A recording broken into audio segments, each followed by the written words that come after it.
Isang mapagpalang umaga po sa ating lahat.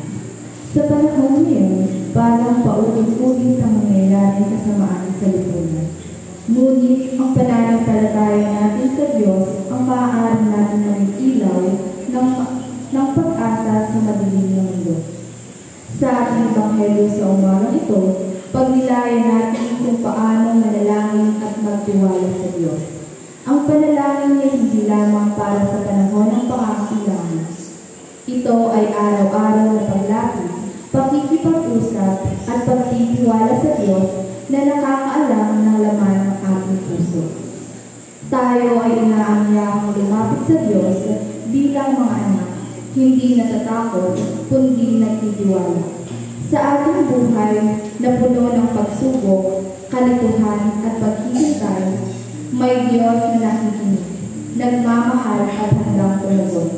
Kaya huwag tayong mabagong manalangin sapagkat ang ating Ama ay laging naroroon. Ating itong isama sa ating panalangin ang mga nagdiriwang at ang diriwang ng kanilang araw na sila Marisol Sevilla, Angela Rientales at Father Edwin Lonto. Tatayo ang lahat para sa pagsisimula ng banal na misa.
Sa pangalan ng Ama at ng Anak at ng Espiritu Santo. Amen. Ang Panginoon ay sumainyo. At sumainyo. Tayo po'y nanalangin. Makapangyarihang Diyos, lahat ng puso ay nakahayag sa iyo. Lahat ng nasa tahangarin ay nangbatid mo at walang lihim na nalililig sa iyo. Linisin mo ang aming mga puso sa pamamagitan ng iyong Espiritu Santo upang kami tapat na humigit sa iyo at marapat na pumuri sa iyong banal na pangalan sa pamamagitan ni Kristo ang ating Panginoon. Amen. Pakinggan po ninyo ang sinasabi ng ating Panginoong sa Jesucristo. Ibigin mo ang iyong Panginoong Diyos ng buong mong puso, ng buong mong isip at ng buong mong lakas. Ito ang una at dakilang utos ng pangalawa ay tulad ng una.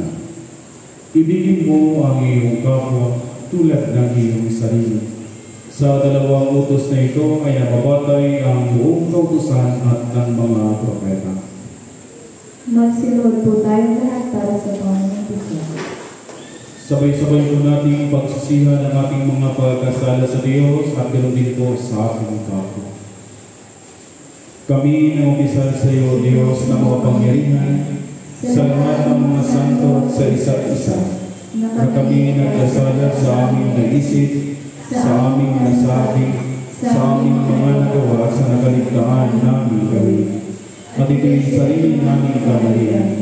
Kaya isinasamo namin sa iyo, Diyos, na kaawaan kami, at sa lahat ng santo, na ipanalangin kami sa iyo, Panginoong Diyos,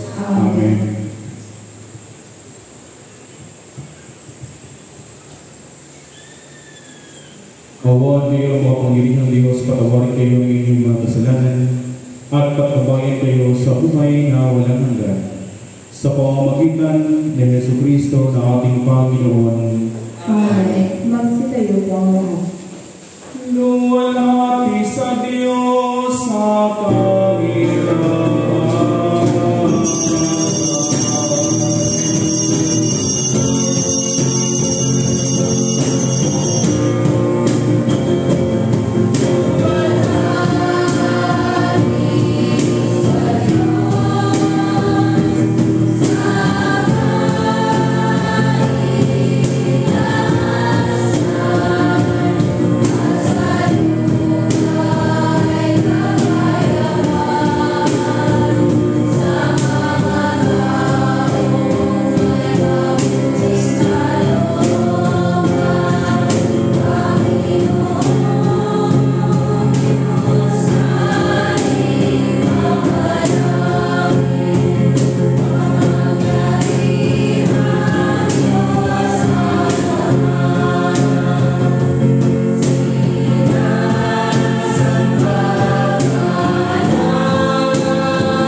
Tayo'y manalangin.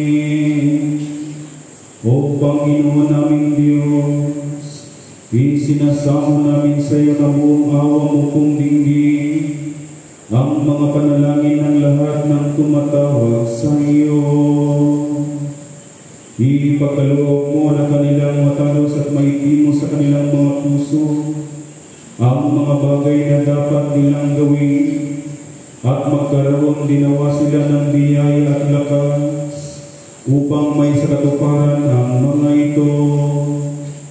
Sa pamamagitan ng iyong anak na si Jesucristo ng aming Panginoon, na nabubuhay kagangaring kasama mo at ng Espiritu Santo, iisang Diyos ngayon at magpakailanman.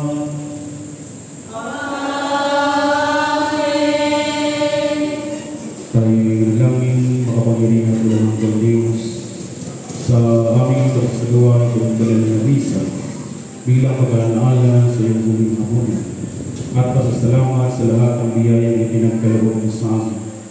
Kami na katipon upang patuloy namin italangin at magpasalamat sa iyo sa lahat ng biyaya na patuloy na ipinagkaloob mo sa amin.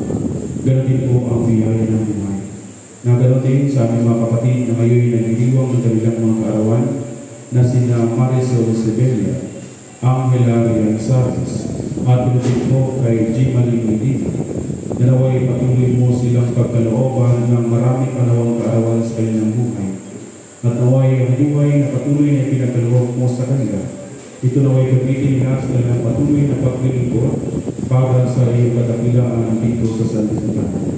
Ganon din po sa mga sponsor sa umagang ito, ang Fourth Sunday mga sponsor na ito pinapangunahan sa bawat pamilya, lalo-lalo na sa pamilya ni Tete Rianzares, Norberto Frias, Elvin Manalo, Imelda Manalo, Ricardo Rianzares, Rolando Manalo, Leoncio de los Santos, Felix Manalo Jr., Michelle de los Santos, George Regania, Augusto Perlas, Jennifer Rianzares, Benedicto de los Santos, Rohel Manalo, Roger Castillo, Roger Reyes, Gilberto Rianzares, Agripino Reyes, Felicito Manalo, Emmanuel Sales, Roger Gallego, Erwin Sales, Sergio Macaburas, Nilo Villavicencio, Alex Rianzares, JC Saludes, Jojo Rianzares, Raymond Perlas, Alvin Perlas, gabi po sa pamilya ni Melinda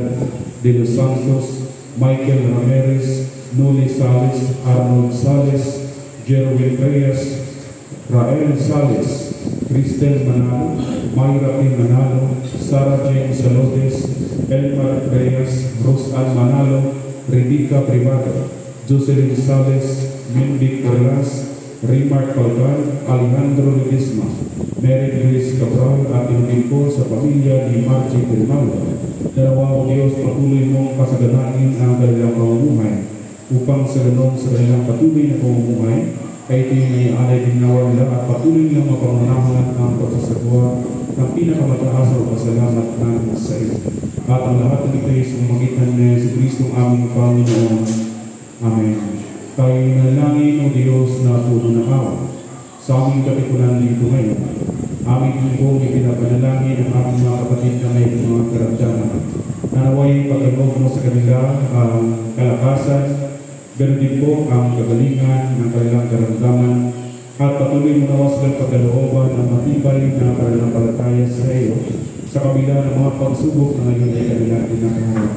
Lalong-lalo na sa aming mga kapatid na sina Maylene de Villavicencio, Rodi Salutis, at rin po sa aming kapatid na si Father Benjamin Luto. At ang lahat ng ito ay sumagitan ni Yesu Kristo aming Panginoon. Amen. Magsiupo po tayo lahat at ating pakinggan ang salita ng Diyos. Ipinapaliwanag sa unang pagbasa na huwag tayo nang wala ng malasakit tulad ng Abraham. Maging tagapamagitan tayo sa panalangin. Maging tulad ni Abraham. Huwag susuko sa paghingi ng kapag ng Diyos para sa ililigtas ng marami. Ating pakinggan ang kanyang pagbasa.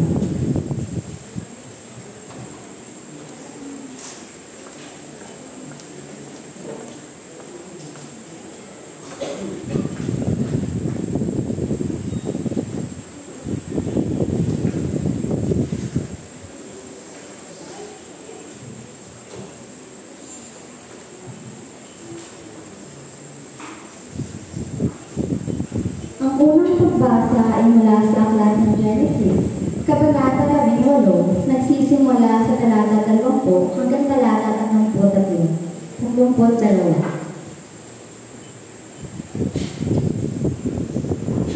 Sinabi ng Panginoon, sapagkat ang sigaw ng Sodoma at Gomora ay malakas, at sapagkat ang kasalanan nila ay napakaluha, ay bababa ako ngayon at titignan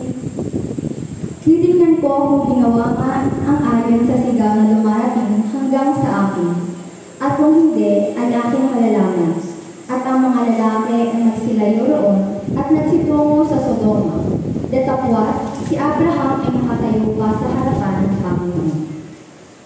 At lumapit si Abraham at nagsabi, ang mga banal ba ay iyong lilipulin kasama ng mga masama? Kung sakaling may limampung banal sa loob ng bayan, lilipunin mo ba at di mo papatawarin ang dakong iyon at alang sa 50 banal na nasa loob mo? Malayo nawa iyon sa paggawa ng ganito, na ang banal ay iyong pataling kasama ng masama. Ano ba't ang banal ay kapara sa masama? Malayo nawa ito sa iyo. Di ba gagawa ng matuwid ang bubong ng buong lupa? At sinabi ng Panginoon, kung makasumpong ako sa Sodoma ng 50 banal sa loob ng bayan, patatawarin ko ang buong lahat ngayon, alang-alang sa kanila. At sumagot si Abraham, at nagsabi, narito, ngayon niyang ahas akong magsalita sa Panginoon. Akong alabok at abo lamang. Kung sakaling magkukulang ng 5 sa 50 banal, lilipunin mo ba dahil sa 5 kulang ang buong bayan? At sinabi niya, hindi ko lilipunin kung makasumpong ako roon ng 45. At siya ay muling nagsalita pa sa kanya at nagsabi, marahil ay may mga sumusumpong ang 40. At sinabi niya, hindi ko gagawin alang-alang sa 40. At sinabi niya, huwag magalit ang Panginoon at ako'y magsasalita. Kung sakaling may masusumpong ang 30, at sinabi niya, hindi ko gagawin kung makakasumpong ako roon ng 30. At kaniyang sinabi, narito ngayon ako'y nangahas na magsalita sa Panginoon. Kung sakaling may masumpungan doon 20, at sinabi niya, hindi ko lilipunin, alang-alang sa 20. At sinabi niya, huwag magalit ang Panginoon at magsasalita na lamang akong minsan. Kung sakaling may masusumpungan doon 10, at sinabi niya, hindi ko lilipunin alang-alang sa 10.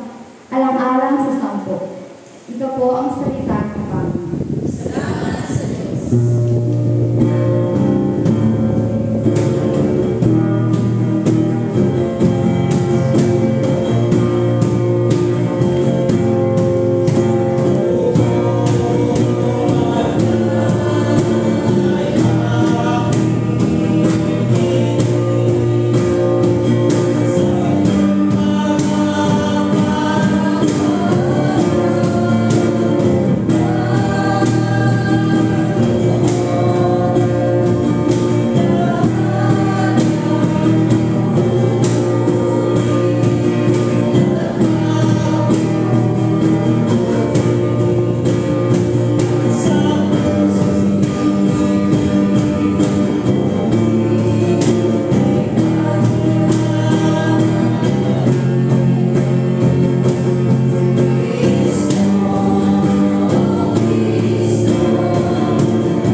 tayo naniniwala, makikita ito sa ating pagkilos, pananalita at pag-ibig sa kapwa.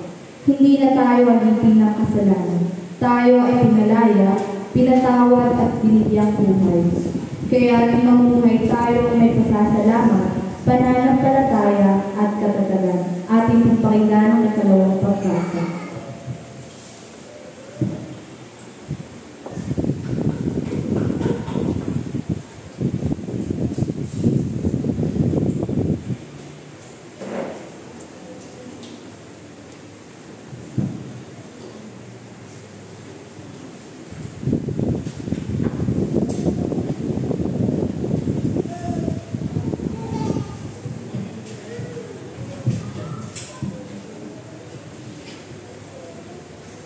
Ang ikalawang pagbasa ay mula sa sulat ni San Pablo sa mga taga-Colosas, Kabanata 2, nagsisimula sa talata 6 hanggang talata 15. Kung paano na inyong tinanggap si Kristo Jesus na Panginoon, na magsilakot kayo gayon sa Kanya, nang nangangugat at nangatatayo sa Kanya, at matibay sa inyong pananampalataya, gaya ng pagkaturo sa inyo na sumasagana sa pagpapasalamat. Kaya pag-ingat, baka sa inyo ay may bumihag sa pamagitan ng kaniyang filosofiya at walang kabuhang pagdaraya. Ayon sa saling-sabi ng mga tao, ayon sa mga pasimulang aral ng sanlibutan at di ayon kay Kristo. Sapagkat sa Kaniya ay nananahan ang buong kapuspusan ng pagka-Diyos sa kahagayan ayon sa laman. At sa Kaniya kayo napuspos na siyang Pangulo ng lahat ng pamunuan at kapangyarihan. Nang sa Kaniya ay tinuli rin naman kayo ng pagtutuling hindi gawa ng mga kamay, sa pagkahubad ng katawang laman, sa pagtutuloy ni Kristo. Nangalipin na kalakip niya sa bautismo, na kayo naman muling inuhay ng kalakip niya sa pamamagitan ng pananampalataya sa paggawa ng Diyos na muling pumangon sa Kaniya sa mga patay. At na kayo mga patay dahil sa inyong mga kasalanan at sa ipagtutuloy na inyong laman at kaniyang binuhay. Kaya kayo na kalakip niya at ipinatawad sa atin ang ating lahat ng mga kasalanan na pinawi ng usapang nasusulat sa mga palatuntunan laban sa atin na hindi naayon sa atin. At ito'y kaniyang inalis na ipinako sa cross. Pagkasamsam sa mga pamunuan at sa mga kapangyarihan, sila'y mga inilagay niya sa hayang na kahihiyan, na nagtatagumpay siya sa kanila sa bagay na ito. Ito po ang salita ng Panginoon. Salamat sa Diyos. Let's say,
sumainyo. At sumainyo.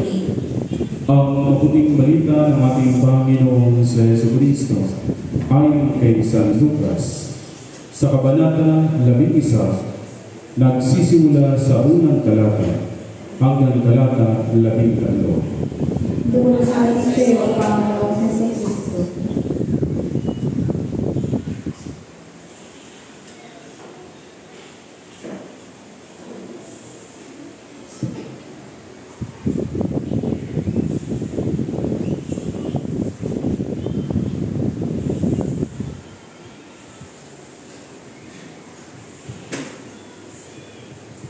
Minsan, nanalangin si Jesus.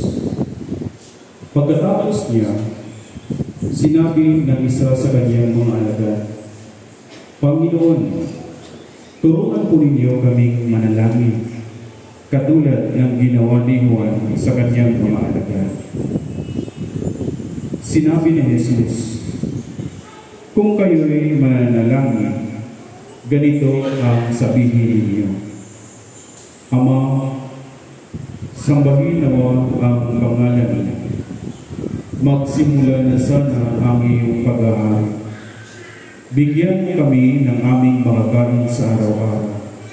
At patawarin mo kami sa aming mga kasalanan, sapagkat pinatatawad namin ang bawat nagkakasala sa amin. At huwag mo kaming iharap sa mahigpit na pagsubok. Sinabi pa rin niya sa kanila, ipalagay natin na ang isa sa inyo'y nagpunta sa isang kaibigan, isang hating gabi at nagsabi, Kaibigan, bigyan mo muna ako ng 3 tinapay. Dumating kasi ang isa kong kaibigang naglalakbay at wala akong maiahit sa kanya.